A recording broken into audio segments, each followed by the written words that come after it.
गलतियां, इन सारी चीजों पे वन बाय वन डिस्कशन करने वाले हैं।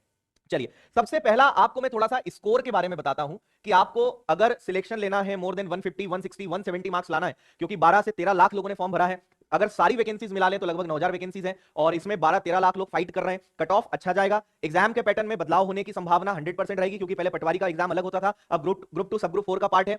तो मेरा आपको मैंने पहले भी वीडियोस में आपसे कहा है कि आप ज्यादा लेवल की तैयारी करें, हाई लेवल की प्रिपरेशन करें, इस उम्मीद से पढ़ें कि पेपर कठिन आ गया तो आप उसके लिए तैयार रहेंगे। ज्यादा भारी पत्थर उठाने की तैयारी करके जाओगे और हल्का पत्थर आएगा चलेगा, लेकिन आपने हल्के पत्थर की तैयारी करी उठाने की और भारी आ गया तो आप दब जाओगे। तो हार्ड लेवल, हाई लेवल की तैयारी शुरू से ही हम लोग आपको करवा रहे हैं, उसी के लिए आपको मानसिक रूप से तैयार रहना है। कुछ चीजें मैं आगे आपको बताऊंगा। देखिए, अगर मेरे हिसाब से आप चलते हैं और अधिकतर स्टूडेंट्स की हम बात करें तो आप देखिए, पहला तो एक मैथ्स, दूसरा आपका सब्जेक्ट हो गया रीजनिंग, ठीक है, तीसरा सब्जेक्ट आपका हो गया हिंदी और चौथा सब्जेक्ट हो गया आपका कंप्यूटर।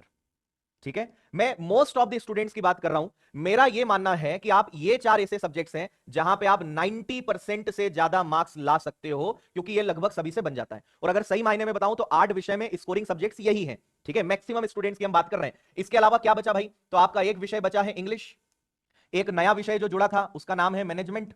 इसके बाद आपको पढ़ना पड़ता है जीएस प्लस साइंस, ठीक है, और इसके अलावा आपका क्या आ जाता है? इसके अलावा आपका करंट अफेयर्स भी इसी का पार्ट हो जाएगा, है ना, करंट अफेयर्स भी इसी का पार्ट हो जाएगा। तो ये सारे विषय आपके रहेंगे, है ना। अगर हम साइंस को यहां पे अलग कर दें, जीएस हो गया और एक आपका साइंस हो गया, इसको अलग कर देते हैं और इसमें करंट अफेयर्स डाल देते हैं। ये आपके बचे हुए 4 विषय हैं। पिछले साल से या उसके पहले का भी ट्रैक रिकॉर्ड देखें अगर व्यापम के एग्जाम्स का, तो मेरा अनुभव यह है, और आपने भी अनुभव ले लिया है, अभी आपका एग्जाम्स का, आपका कांस्टेबल का भी एग्जाम हुआ, आपने देखा जीएस साइंस कहीं से भी उठा के दे रहे हैं और किसी भी लेवल का कुछ भी पूछ रहे हैं और पैटर्न भी रोज बदल रहा है। तो एक चीज के लिए आप समझ लीजिए कि ये वो विषय है, इंग्लिश तो अधिकतर लोगों की दुखती नस है, मैनेजमेंट नया विषय है। मैं वैसे देख रहा हूं कि कई सारे लोगों ने मैनेजमेंट बहुत अच्छे से कवर कर लिया है और कई लोगों के लिए मैनेजमेंट भी एक स्कोरिंग सब्जेक्ट की लिस्ट में होगा। मैंने जैसा कहा कि मैक्सिमम लोगों के हिसाब से मैं बात कर रहा हूं, कई लोग का डिपेंड करता है, किसी का कुछ अच्छा, किसी का कुछ अच्छा नहीं, बट ओवरऑल अगर बात करें, ये 4 विषय ऐसे हैं जहां पे अक्सर लोगों को दिक्कत आ सकती है, या अधिकतर, क्योंकि एक तो इनकी सीमा नहीं है भाई, साइंस है, जीएस है, history, geography, polity, current affair, कुछ भी पूछा जा सकता है। तो ये तो डिपेंड करेगा पेपर को देख करके आपसे क्वेश्चंस बन रहे हैं या नहीं बन रहे, लेकिन ये जो क्वेश्चंस हैं यहां पे आप पक्का ये समझ लीजिए कि इनमें आप 90% नंबर तो ला सकते हो। अगर 200 नंबर की परीक्षा है तो आप समझ लीजिए कि 90 से 95 नंबर आप इन विषयों की सहायता से आराम से ला सकते हो। अगर आप पिछले 1, 2, 3 महीने से भी बहुत सीरियसली पढ़ रहे हैं तो और आ जाएंगे, उसकी आपको चिंता नहीं करनी है, लेकिन इनका ध्यान रखना है। अब भाई ये नंबर तो ले आओगे, इनको आपको थोड़ा विशेष ध्यान देना है। यहां पे ना आप 90% लाए, लेकिन अगर आपने यहां पे 70-80% नंबर भी ले आए तो आपके सिलेक्शन के बहुत हद तक चांसेस हैं, क्योंकि फाइट इनमें ही रहेगी। तो यहां पे आप 100% ले आए, बहुत अच्छी बात है, 90% ले आए, लेकिन अगर आप मेरा सजेशन लेते हैं कि सर स्कोरिंग विषय किसको कहेंगे, तो ये विषय आपके स्कोरिंग रहेंगे। आपका हाईएस्ट जो मार्क्स खींचेगा वो यही खींचेगा, और इनकी प्रैक्टिस पर भी आपको विशेष ध्यान देना है। तो ये तो एक आपका बहुत सारे लोगों का क्वेश्चन था कि स्कोरिंग सब्जेक्ट कौन से होते हैं, वो आपको यहां पे बात समझ में आई। ठीक है, अब इसके आगे मैं बहुत सारी चीजों का जवाब दूंगा, हो सकता है कि आपके अभी इससे जुड़े हुए कुछ प्रश्न हो। मेरा बस एक ही निवेदन है, पूरा वीडियो एंड तक आप देख लेना, आपके हर क्वेश्चन का आंसर मैं दे दूंगा। एक भी क्वेश्चन ऐसा नहीं बचेगा जो आप बोलोगे सर इसके बारे में आप बताना भूल गए। हर छोटी चीज मैंने कवर करी है, बस पूरा सुनते जाना आप ध्यान से। आखिर में आप बोलोगे और कमेंट करके मुझे जरूर बताना कि क्या आपको इस वीडियो ने हेल्प करी, कैसा लगा, क्योंकि बहुत मेहनत करी है, बहुत रिसर्च स्टडी के बाद ये वीडियो मैं बना रहा हूं। चलिए, अब ये जो आपके लास्ट 10 डेज है, वो एक काम करते हैं, हम इसको अंतिम 10 दिन नाम दे देते हैं कि भैया हमारे पास अब बचे हैं लास्ट 10 डेज, अंतिम 10 दिन। आपको याद हो तो मैंने पहले एक बार आपको एलआरपी का नियम बताया था, learn then revision then practice. इन अंतिम 10 दिनों में सबसे ज्यादा जो महत्व है, जो शास्त्रों में बताया गया है, वो है प्रैक्टिस का। जितने ज्यादा ऑब्जेक्टिव्स, जितने ज्यादा टेस्ट पेपर्स लगाओगे, उतना आप सीखोगे। क्या गलतियां होने वाली मैं आपको बता रहा हूं। सबसे पहली चीज याद रखिए, मेरा सजेशन है कि आपको 2 टेस्ट पर डे लगाना शुरू कर देना चाहिए। कई लोगों ने कर दिया है, नहीं करा है तो करना शुरू कर दो। 2 टेस्ट पर डे, 2 टेस्ट हर दिन आपको लगाना है, इस बात का विशेष रूप से आप ध्यान रख लेना। अब आप बोलोगे सर 2 टेस्ट मतलब एक टेस्ट ही 3 घंटे का होता है। अगर एक टेस्ट 3 घंटे का हो गया तो 2 टेस्ट हो गए 6 घंटे के, फिर उसका एनालिसिस भी करना है तो 8 घंटे तो इसी में चल जाएंगे। तो बिल्कुल जाएंगे, दिखती बात है। अगर आप 10 से 15 घंटे पढ़ने वाले स्टूडेंट हैं तो कोई दिक्कत नहीं है, लेकिन सब लोग ऐसे नहीं भी हो सकते, कुछ ऐसे भी लोग होंगे जिनके पास इतना समय नहीं होगा। तो मेरा आपको सजेशन है कि अगर आप 2 टेस्ट नहीं लगा सकते तो आप एक टेस्ट लगाइए, लेकिन एक से कम में काम नहीं चलेगा। आपकी चाहे स्थिति जो हो, आप कहोगे सर मेरा तो अभी सिलेबस बचा है, मुझे तो अभी और पढ़ना है, कोई दिक्कत नहीं है, एक टेस्ट तो गिरी से गिरी हालत में आपको लगाना ही पड़ेगा डेली। और आने वाले 10 दिन की मैं बात कर रहा हूं, एज्यूमिंग दैट कि आपका exam first day first shift में हो, एडमिट कार्ड्स और उसके बाद की रणनीति फिर अलग होगी, उसका मैं अलग से वीडियो बनाऊंगा। लेकिन फिलहाल इस स्थिति में क्या करें, एक टेस्ट डेली आपको लगाना है। अब इसमें 2 चीजें हैं, सबसे पहली चीज कि आप टेस्ट का एनालिसिस बहुत प्यार से और बहुत अच्छे से करें। एनालिसिस के बारे में पहले कई बार लेक्चर दे चुका हूं।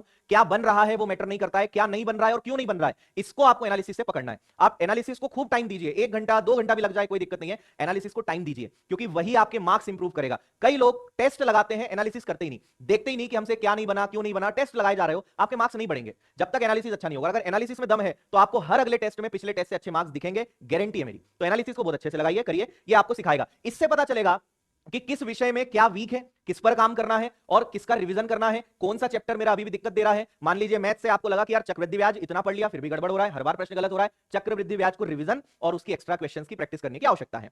तो टेस्ट के एनालिसिस से पता चलेगा कि दिक्कत कहां है, कौन से टायर में हवा कम है, ये एनालिसिस से पता चलेगा और ये बहुत जरूरी है। और दूसरी आपको सबसे खास बात बता रहा हूं, ये जो टेस्ट होते हैं ये आपको एक बहुत काम की चीज सिखाते हैं जिसको बोलते हैं टाइम मैनेजमेंट। आप अक्सर देखेंगे लोग एग्जाम, आपने बचपन में से आज तक खूब एग्जाम दिए हैं, आपने हमेशा एक ही चीज एग्जाम सेंटर से बाहर निकल के कही है कि पेपर बहुत अच्छा गया, बस समय कम पड़ गया। पेपर सबका बढ़िया जाता है, आप हमेशा देखना, किसी से भी पूछो पेपर कैसा रहा, मस्त रहा, बाद में भले वो फेल हो जाए लेकिन पेपर तो बढ़िया जाता है।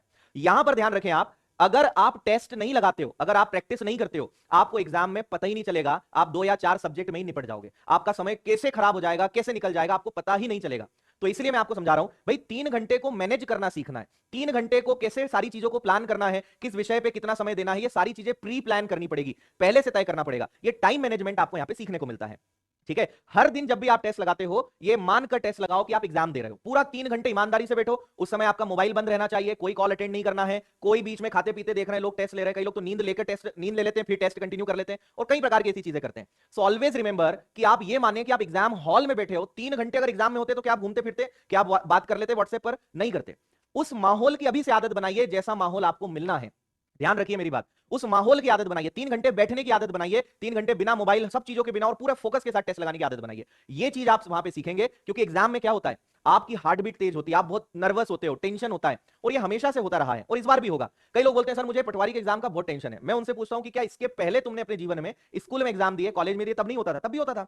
कोई भी इंसान होगा ना, एग्जाम के पहले नर्वस होना, टेंशन होना, ये एक नॉर्मल सिम्टम्स है, होना ही है। इनको आपको हैंडल करना सीखना है, इनको अपने दिमाग में नहीं चढ़ने देना है। आगे कुछ बातें और बताऊंगा मैं आपको इससे रिलेटेड। तो फिलहाल आप समझिए कि ये जो टेस्ट है ये आपका टाइम मैनेजमेंट सुधारेंगे। कहीं ऐसा ना हो कि पेपर देने के बाद आप क्या कहें, पेपर बड़ा इजी था, बस मुझसे बहुत सारी चीजें छूट गई, बनी नहीं, क्योंकि समय को मैं मैनेज नहीं कर पाया। तो टाइम को मैनेज करना सीखिए। और ये जो डेली टेस्ट है, 2 टेस्ट लगा लोगे ना, आपके अंदर अद्भुत चेंजेस आ जाएंगे आने वाले 10 से 12 दिनों के अंदर। 2 टेस्ट लगा लो, सोने पर सुहागा, एक तो लगाना ही लगाना है। अभी मैं इतना ही कह के अपने नेक्स्ट पॉइंट की तरफ में चलूंगा। ठीक है, एक सवाल कई लोग का है सर एडमिट कार्ड कब आएंगे, या एक सवाल है कि सर पेपर आगे बढ़ेगा क्या, बढ़ जाए तो बहुत अच्छी बात है। मैंने आज ही ऑफलाइन क्लास में एक सर्वे कराया, 90% बच्चे चाहते हैं कि पेपर हो जाए, 10% बच्चे ऐसे हैं जो चाहते हैं कि पेपर की डेट आगे बढ़ जाए। आपकी क्या राय है मुझे बताना आप कमेंट में। मेरी पर्सनल राय यह है कि पेपर होना चाहिए, आगे नहीं बढ़ना चाहिए। हमारे लिए सबसे ज्यादा जरूरी है कि एग्जाम हो और समय पर हो, क्योंकि जिनको एग्जाम निकालना है वो आज भी तैयार हैं, पेपर अगर 1 महीने आगे बढ़ गया वो तब भी निकाल लेंगे। पढ़ने वाले बच्चे तैयार हैं, जिनको नहीं पढ़ना है, जिन्होंने लेट चालू करा है, जो एग्जाम को लेकर सीरियस नहीं है, उनके लिए तो आप 1 साल बाद भी एग्जाम लोगे तब भी वो यही कहेंगे कि 1 महीना और मिल जाता। आप याद करिए स्कूल के टाइम में जब 10 दिन का गैप मिलता था कि आप 10 दिन पढ़ते थे, नहीं, आप 1 दिन पहले ही पढ़ते थे। 9 दिन बस सोचते थे कि आज ये पढ़ना है, कल से पढ़ना है, 9 दिन आप मस्ती करते थे, पढ़ते 1 दिन थे। एग्जाम बढ़ने से कोई फायदा नहीं मिलेगा। मैं बिल्कुल इस पक्ष में नहीं हूं कि एग्जाम की डेट आगे बढ़े, एग्जाम होना चाहिए और आपका भी यही सोच होना चाहिए कि यार एग्जाम हो, ये ज्यादा जरूरी है, क्योंकि तैयार हो चुके हैं लोग, सिलेक्शन वाले रेडी हैं, कहीं दिक्कत नहीं है। एडमिट कार्ड कब आएंगे, बहुत बड़ा मुद्दा, टेलीग्राम्स पर हर जगह यही बात चल रही है, एडमिट कार्ड्स कब आएंगे। देखो एडमिट कार्ड्स कब आएंगे, आपको कई लोग YouTube पे वीडियो बना के घबरा देते हैं, डरा देते हैं। मेरा आपको एक सजेशन है कि आप पढ़े लिखे लोगों की तरह बर्ताव करना सीखें। एडमिट कार्ड कब आएंगे किसी को नहीं पता। एडमिट कार्ड कहां पे आएंगे सबको पता है कि Vyapam PB MPESB employ selection board की वेबसाइट पे आ जाएगा। जब आएगा हम वीडियो बना देंगे, सबको इंफॉर्मेशन वैसे ही पता चल जाएगी। तो आने के बाद तो पता चल ही जाएगा ना यार।